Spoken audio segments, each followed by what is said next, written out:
Hi, and welcome back to Geek Lunch Meat, your source for news and reviews and all good things like that. I'm your host, Chris.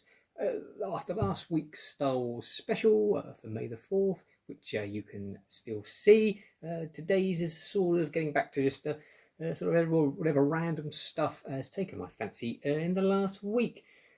First of all, I suppose carrying on from Star Wars, what did we get? What didn't we get? I was hoping they were going to drop like a surprise trailer, possibly for Andor or Book of Boba Fett, something that we know is currently filming, and Andor's been filming for ages. They should have loads of footage from that, but they did not. They just did the things they said. We got the first episode of the Bad Batch cartoon on Disney Plus, which continues on from Clone Wars. There was a 70-minute special. It's pretty good. Carried on straight away. You get to see Order 66 and the sort of the end of the Republic and the Empire being born, featuring some cameos from people as well. Any spoilers on that one if you've not seen it yet? Yeah, that was and then episode 2 has dropped now as well, so I think that's now gone to, I assume it's going to be the same as Clone Wars, that it will drop every Saturday morning, I expect. Yeah, that's worth checking out if you like that sort of thing. They also dropped The Force Awakens from a Nap,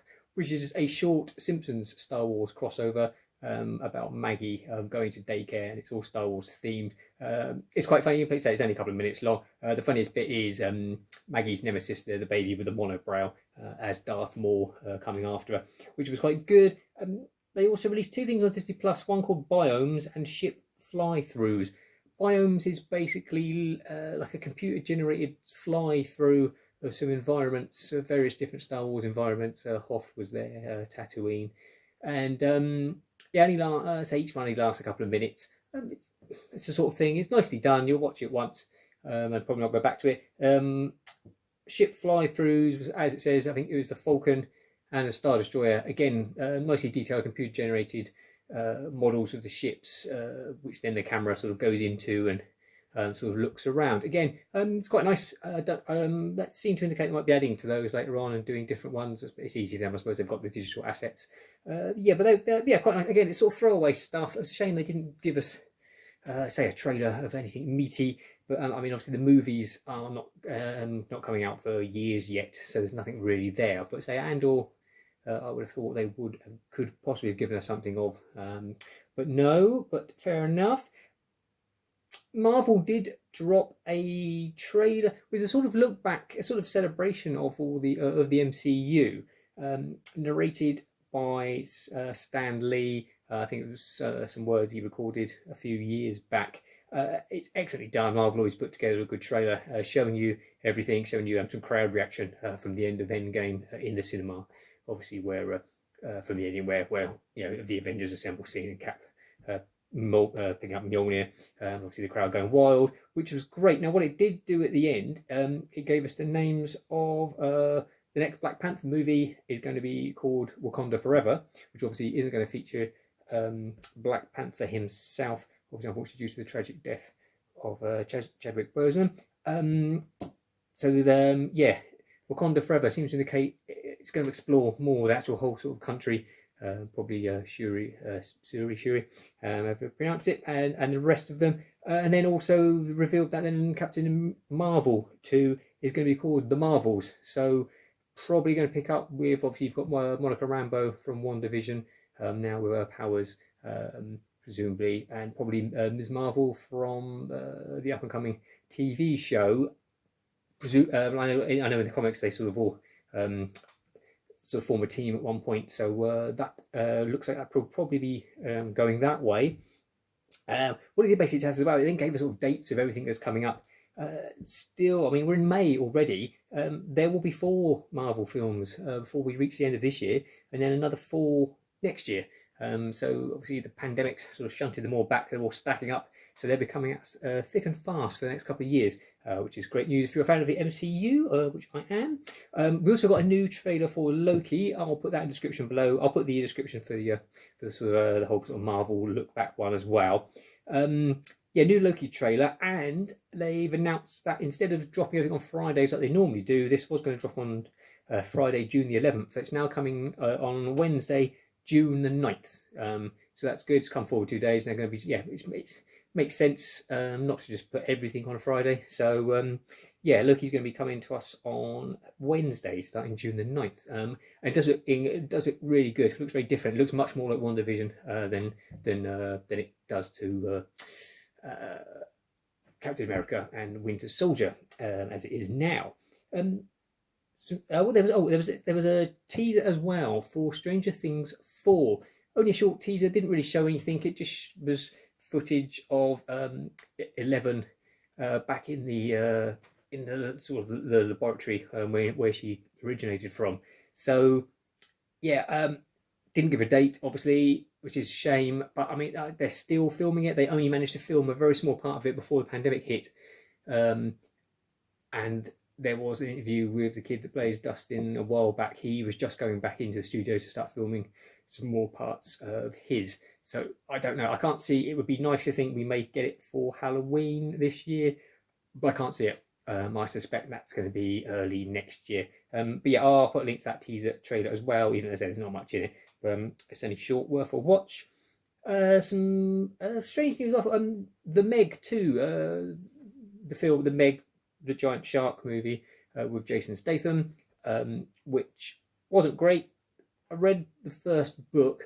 I didn't find the actual book was particularly well written. Then the film, they changed it, took out all the gore, made it a lot more family friendly. I think to get a bigger audience, which is a shame. I'd rather have seen a lot more carnage going on.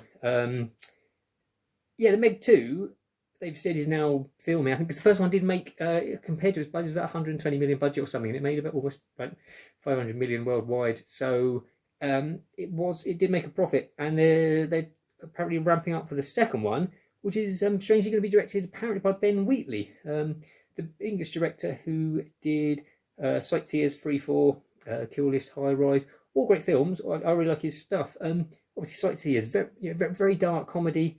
Similar Kill List, a very bizarre film, well worth a watch. Absolutely brutal in places. This would be by his most commercial film by far, which seems a very strange choice. I'd like to think that he would take it down this sort of more crazy carnage route. Lots of people being eaten by the giant shark, but who knows? A very strange, strange mix, that one. So we'll see what happens with that one. If at all, the sort of thing I could see him dropping out. I think he dropped out of something else that I thought was a strange mix for him. But yeah, we'll see. We'll see on that one. That's about it for the new stuff this week. Stuff I've managed to watch. Shadow and Bone, the series based on the young adult books on Netflix. Gave that a watch this week. I found it was okay. Obviously, like any fantasy series that comes out now, instantly people say, "Oh, it's the new Game of Thrones." It's not the new Game of Thrones. It's one of those things. Yeah, it's okay. Which is, it's not. It's if you're not watching anything else, give it a go. If you like that sort of thing. To me, it's like one of those things back in would have been like the 80s, early 90s when you got a series of books and they would adapt them and obviously just chuck out loads of stuff. So you got just a sort of boiled down part of the story, which if you hadn't read the books, a lot of it didn't make any sense. And obviously now people always say, "Oh, the book's better," and you go, "Yeah." And then obviously when Peter Jackson came along, did Lord of the Rings properly, and sort of said, "No, actually, you can do these great big sprawling epics, and you can fit everything in from the book. You just you need to give it time." Obviously, after that, he sort of obviously took it too far with The Hobbit and made it incredibly bloated. But I mean, yeah, I haven't read the books, and maybe if you have read the books, it'll make more sense. But the very first episode just throws loads of information at you of all these different names and places, and the different abilities that some of the different sort of witch and wizard characters can do. There's no one. There's only one maker turned up all of a sudden, which was strange, and everyone else is like people that you've never heard of, never seen before. Apart from the guy, I recognise the guy, the guy from Hot Fuzz, one of the cops in that, can't think of his name, but yeah, he turns up randomly as well. Everyone else, I say, it's filmed in, I think it's filmed in Budapest, and there's lots of the credits roll with lots of names, sort of Eastern European names on there. Something a lot of people have a local sort of production in it. Yeah, it's okay. All I can say about it really, it didn't do a great deal. Wasn't a lot of action in it. There's some nice effects. Give it a go if you like that sort of thing. But it was I thought it was a bit disappointing. I think they are doing second season it probably will get a quite big audience. I know the books are popular. But yeah, for the less discerning viewer, yeah, it's okay. Also, I watched Stowaway, the new film with Anna Kendrick on Netflix. Yeah, which again, that wasn't very good either. Basically, well, the name Stowaway, I thought, yeah, it's basically about they're going to Mars. And obviously, someone stows away on this ship. But that sort of implies to me they were stowing away, like intentionally sabotaged to do nefarious things. But no, you have to buy into the premise that an engineer was working on the ship, fell over, hit his head, got knocked unconscious, and no one bothered coming to look for him or checking that everyone was off the ship. So they take off for Mars, a 2-year journey, and then he wakes up in the middle of it and freaks out a bit, and then they realise obviously they've now got not enough oxygen and supplies and stuff to get there, and one of them's going to have to die. But then nothing happens. It's absolutely boring. It's you would think it would at least give you, so you've now got these 4 people on board a ship, one of them's going to have to die. It gives you, with the right script, it could be, obviously tense what's going to happen, but they don't seem to care. It just seems to be the decisions are made sort of arbitrarily. Oh yeah, yep, no, okay, that guy's going to die, and then oh no, when something else happens, then it's like, oh no, we haven't now got enough oxygen, and 2 people are going to die. Unless they make decisions, and then they just sort of like, oh okay, I'll do it, and blah blah, and then the film ends, and that's it. And then it's just it's sort of. I mean, it looks nice. It's directed by the same guy that did Arctic with Mads Mikkelsen, which I really enjoyed. Again, that's just, I mean, that's even less of a plot. That's Mads Mikkelsen and I think a woman who's mostly unconscious for the entire film that have crash landed in the Arctic. And he's just trying to get them both to safety. Obviously, minimal dialogue, just literally 2 characters mostly for the entire film. And that I really enjoyed. Yeah, this, unless that sort of thing really appeals to you, I would avoid Stowaway as well. I say Shadow and Bone wasn't great either, I didn't think. So yeah, a bit of a few disappointing things this week. Jupiter's Legacy is now on Netflix. I hadn't got a chance to watch yet, which is based on the comics by Mark Miller. So that'll be definitely something I'm going to watch, try and get watched this week. So I'll report back on that next week. That's about it from me. It's obviously now the beginning of May. It's only, I think, a week's time now till more or less most of the government lockdown restrictions finish. We can actually go to people's houses, and cinemas are going to reopen and things like that. So hopefully I have more stuff to report on and be able to get someone in as well, get some people in so we can actually discuss movies, which was my intention in the first place with the channel. So yeah, hopefully things opening back up.